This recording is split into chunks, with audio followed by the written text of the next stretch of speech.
2023년 2월 8일 밤 10시 50분 인천 계양구의 불 꺼진 주택가 사이로 한 줄기 네온 불빛이 희미하게 흔들리고 있었습니다. 골목 끝 작고 오래된 편의점 하나. 언제나처럼 불은 켜져 있었고 안에는 한 사람이 일을 하고 있었죠. 32살의 B씨. B씨는 그날도 혼자였습니다. 계산대를 지키며 물건을 정리하고 가끔 핸드폰을 확인하면서 시간을 보내고 있었어요. 지나가는 사람도 거의 없고 골목은 조용했습니다. 그렇게 평소와 다름없는 밤이 흐르고 있었죠. 그런데 그 시간 편의점을 향해 누군가가 천천히 걸어오고 있었습니다. 두 손을 주머니에 찔러 넣은 채 낮게 눌러 쓴 모자. 그리고 문이 열렸어요. 그때까지도 편의점 안 B씨는 전혀 몰랐죠. 자신이 지금 누구를 마주하고 있는지를. 그는 왜 편의점에 왔을까? 그 밤 정말 아무도 막을 수 없었을까? 이야기는 지금부터 이 질문 속에서 시작됩니다. 편의점에 왔던 남자, 이름 권인석. 그가 처음 법정에 섰던 건 2011년. 과도를 들고 편의점에 침입해 돈을 빼앗았죠. 그로 인해 징역 3년 6개월을 복역했어요. 그리고 출소 후 또다시 같은 수법으로 이번엔 중고 매장에서 직원을 찌르고 현금을 탈취했습니다. 이 사건으로 징역 7년과 전자발찌를 10년간 차게 됐죠. 2021년 12월 그는 전자발찌 감시 속에 세상으로 돌아왔습니다. 출소 후 그는 일용직으로 하루하루를 버텼고 잠은 고시원에서 때웠어요. 그러다 건설 하자보수 업체에 들어갔죠. 그에게는 새 출발일 수도 있었습니다. 하지만 일을 하다가 전자발찌 찬 걸 들키게 됐어요. 주민들이 불안해했고 회사는 그를 조용히 내보낼 수밖에 없었죠. 이유도 설명도 없었습니다. 그냥 그것만으로도 충분했던 거예요. 그 일로 그는 깨달았습니다. 전자발찌 하나가 자신의 모든 노력을 무력화시킨다는 걸. 결국 그는 다시 고시원으로 돌아왔죠. 좁은 방, 불 꺼진 천장, 말없이 흐르는 시간. 그는 점점 세상과 거리를 두기 시작했어요. 누구도 그를 찾지 않았습니다. 어디서 무엇을 하는지 신경 쓰지 않았죠. 그렇게 그는 천천히 고립됐습니다. 고요하고 위험하게. 그리고 결심했어요. 다시 힘을 쓰겠다고. 노력은 하지 않기로. 얻는 게 아니라 빼앗기로. 그는 기억을 꺼냈습니다. 어떻게 유인하고 어디를 찌르면 무력화되는지, 어떻게 칼을 숨기고 어디로 빠져나오면 되는지 그 모든 걸 이미 알고 있었습니다. 학습된 수법이자 익숙한 선택이었죠. 2023년 2월 8일 그는 고시원 복도에 섰습니다. 공용 주방에 있는 싱크대 옆에서 과도 하나를 집어들고 무심하게 포장용 테이프도 챙겼어요. 가방도 없이 아무 일 아닌 듯 그 작은 방을 나섰습니다. 그의 목적지는 이미 정해져 있었어요. 작은 편의점, 혼자 근무하는 점원, 늦은 밤 도움의 손길이 닿지 않는 곳. 권인석은 머릿속에서 계획을 되뇌었습니다. 들어간다, 기회를 본다, 필요하다면 망설이지 않는다. 이건 이미 알고 있는 절차였어요. 그는 조용히 걸어갔습니다. 그날 밤 인천 계양구 골목은 참 조용했어요. 가로등만 듬성듬성 켜져 있었고 차도 안 다니고 사람도 안 보였죠. 권인석은 그 조용한 밤길을 걷고 있었습니다. 그는 그냥 산책하는 사람처럼 아무렇지 않게 편의점 앞에 도착합니다. 그리고 유리창 너머를 들여다봤죠. 안에는 한 사람이 있었습니다. 직원 B씨 혼자였어요. 계산대 뒤에서 뭔가를 정리하고 있었죠. 그걸 확인한 권인석은 문을 열었습니다. 늘 그렇듯 작은 종소리 하나가 울렸어요. 권인석은 진열대를 대충 훑어보는 척 했습니다. 그리고 음료 냉장고 앞으로 걸어갔어요. 선반에서 음료 하나를 꺼내 들고는 계산대로 다가가던 B씨에게 손짓을 했습니다. 이거 바코드가 없네요. B씨는 아무 의심도 없이 다가왔어요. 그냥 늘 하던 대로 도와달라는 손님이겠거니 하고. 하지만 그가 가까워진 순간 권인석은 칼을 꺼냈습니다.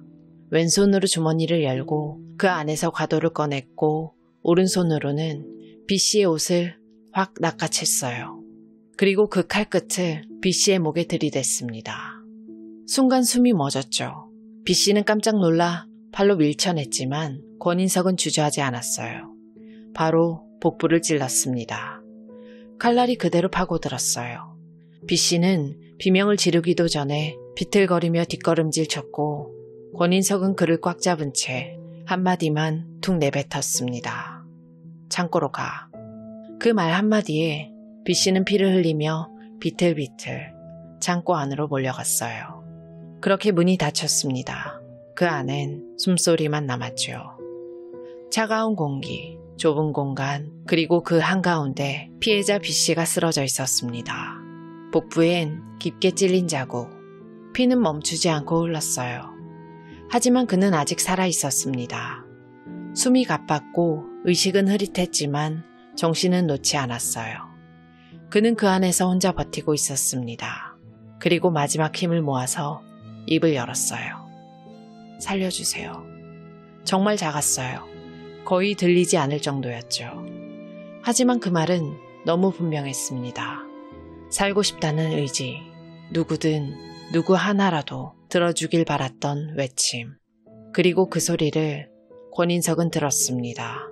바로 옆에서요. 그 순간 그는 뭘 했을까요?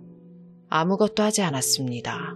한 발자국도 다가서지 않았고 응급처치도 신고도 없었죠. 그는 조용히 그리고 아주 천천히 문을 닫았습니다. 창고 안엔 침묵만 남았어요.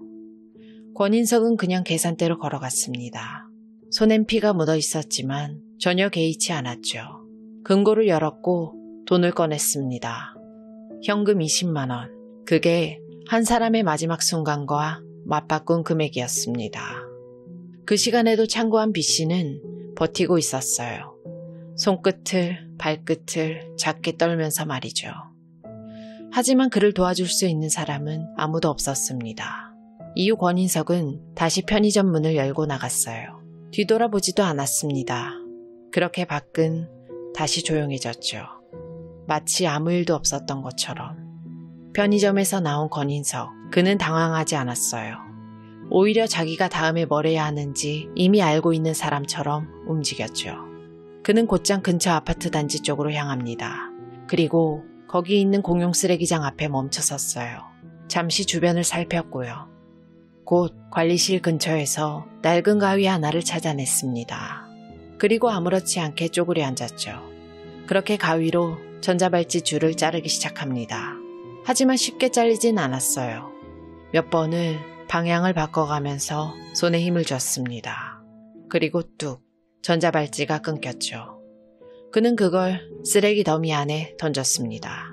그게 끝이었어요. 아무렇지 않게 먼지 한번 털고 일어났습니다. 하지만 그 순간 경보는 이미 울리고 있었죠. 전자장치 훼손 감지 알람은 감시센터로 전달됐어요. 그리고 그는 그대로 사라졌죠. 전자발찌는 그를 막기 위한 마지막 장치였지만 너무 쉽게 끊기고 맙니다. 전자발찌를 끊고 사라진 권인석. 그는 정말 도망친 걸까요? 아니었어요. 그는 다시 움직였습니다. 이번에도 목적은 같았어요. 편의점. 그는 인천 시내와 부천 일대를 계속 돌아다녔습니다. 걸어서, 때로는 버스를 타기도 하면서요. 눈은 늘 주위를 훑고 있었죠. 편의점 하나를 발견하면 살짝 다가가서 안을 들여다봤습니다. 직원이 혼자인지 손님은 얼마나 있는지, 계산대의 위치, 출입문 각도, CCTV는 어디 달려 있는지 하나하나 계산했습니다. 그는 기회를 기다리고 있었던 거예요. 숨은 게 아니었습니다. 그는 또 한 번 범행을 하려고 했던 거죠. 한 군데, 두 군데, 그는 계속 움직였어요. 안을 보고 고개를 돌리고 다시 걸었습니다. 눈빛은 차갑게 살아있었고 손엔 아직 긴장이 남아있었죠. 하지만 이번엔 쉽지 않았습니다. 편의점마다 손님이 끊이지 않았고 직원 옆엔 CCTV가 버젓이 달려있었어요. 한 번은 계산대에 혼자 앉은 직원이 보였지만 바로 옆 탁자에 노란 점퍼를 입은 손님이 앉아 있었죠. 그는 그 편의점을 뒤로 한 채 다시 걸었어요. 그러다 어느 순간 발걸음이 멈췄습니다. 이제 더는 기회가 없다는 걸 알았던 거죠. 그래서 그는 낡은 모텔로 들어갔습니다. 창문도 없는 작은 방이었어요. 그는 그 한가운데 가만히 앉았습니다. 아무 말도 없이 아무 생각도 없이 시간을 그냥 버티고 있었어요. 그동안 경찰은 움직이고 있었어요. 전자발찌가 끊긴 직후 감시센터는 이상 신호를 감지했고 곧바로 수사가 시작됐죠. 권인석의 신원은 바로 확인됐고 그가 자주 가던 지역을 중심으로 수색하기 시작했습니다. 범행한 지 30시간 후 경찰은 그가 숨어있던 모텔방을 찾아냈어요. 문을 열고 들어간 순간 권인석은 아무 말 없이 손을 내밀었습니다. 저항도 없었고 부인도 없었죠. 그는 이미 알고 있었던 겁니다. 이제 끝났다는 걸. 30시간, 그 짧은 시간 동안 그는 또 다른 사람을 죽일 수도 있었어요.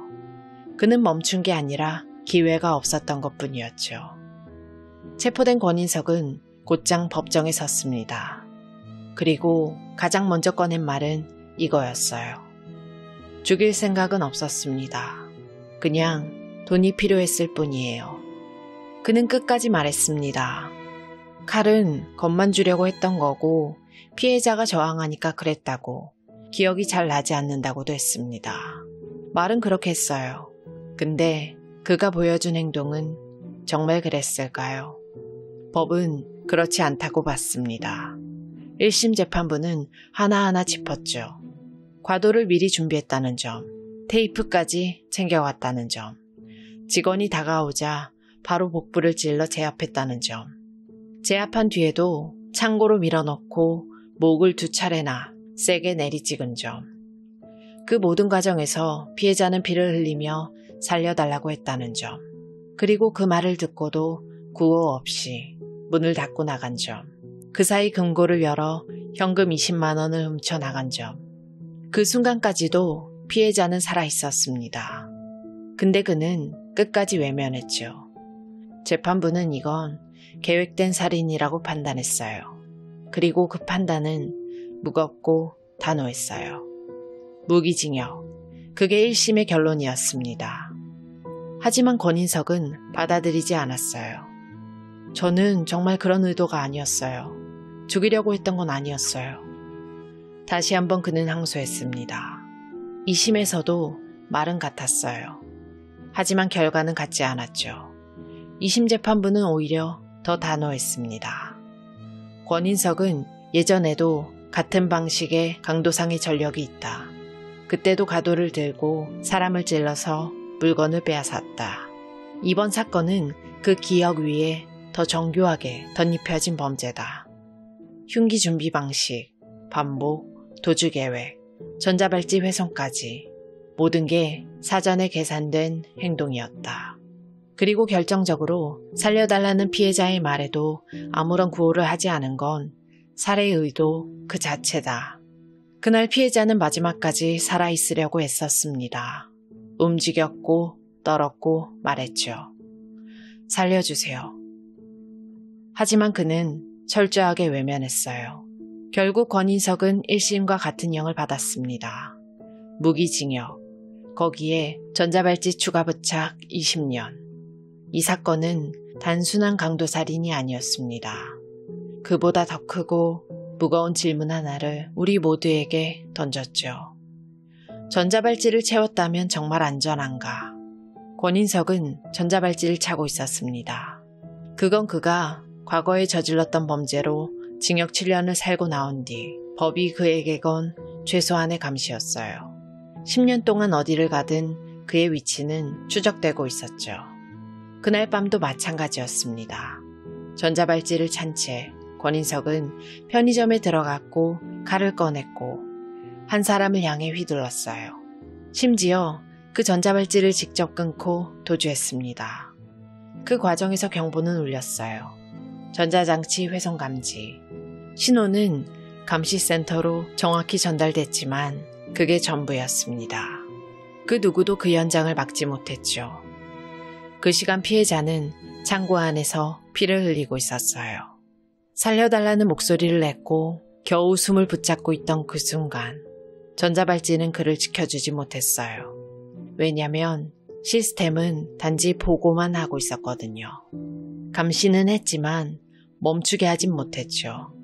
그날 밤 조금만 더 빨랐다면 피해자는 살 수 있었을지 모릅니다. 우리가 믿고 있는 전자발찌 시스템, 그건 누군가의 소중한 가족을 또 지켜내지 못했어요. 그날 밤 인천의 한 편의점에서 한 사람이 세상을 떠났습니다. 아무도 모르게, 아무도 듣지 못한 채로. 이 사건으로 우리가 믿었던 시스템의 한계가 드러나게 됐죠. 전자발찌 제도의 한계가 명확히 드러난 지금, 많은 전문가들도 그걸 보완할 방법은 없는가를 고민하고 있고, 일부 국가는 다양한 대체 기술과 제도 실험도 진행 중입니다. 지금 가장 주목받는 건 전자발찌와 AI 관제 시스템의 결합인데요. 하지만 이 역시 완전한 대안은 아닙니다. 결국 중요한 건 기계가 아니라 사람이 언제 개입하느냐죠. 권인석의 범죄는 시간이 지날수록 더 치밀하고 위험한 형태로 발전했습니다. 그는 소년기에 이미 특수절도 등으로 범죄에 대한 초기 경험을 쌓았어요. 그리고 소년원 임시퇴원 한 달 만에 특수절도 및 특수강도 5건을 저질러서 징역 3년 6개월을 선고받았습니다. 이후 출소 2개월 만에 중고명품 매장에서 점주를 흉기로 찔러서 전치 6주의 상해를 입혔죠. 점점 범죄의 폭력성과 계획성이 증가했습니다. 그는 이미 예고된 위험이었어요. 만약 다음 권인석이 나타난다면 우린 과연 그를 막을 수 있을까요? 어쩌면 이 모든 비극은 막을 수도 있었던 일이었는지도 모릅니다. 애초에 권인석이 계속 수감되어 있었다면 말이죠. 억울하게 생을 마감한 피해자를 위해서라도 우리는 권인석이 저지른 이 끔찍한 사건을 잊지 말아야 합니다. 살려달라는 그의 외침이 침묵 속에 묻히지 않길 바라며 안타깝게 희생당한 피해자분의 명복을 빌겠습니다. 지금까지 고요한 밤이었습니다.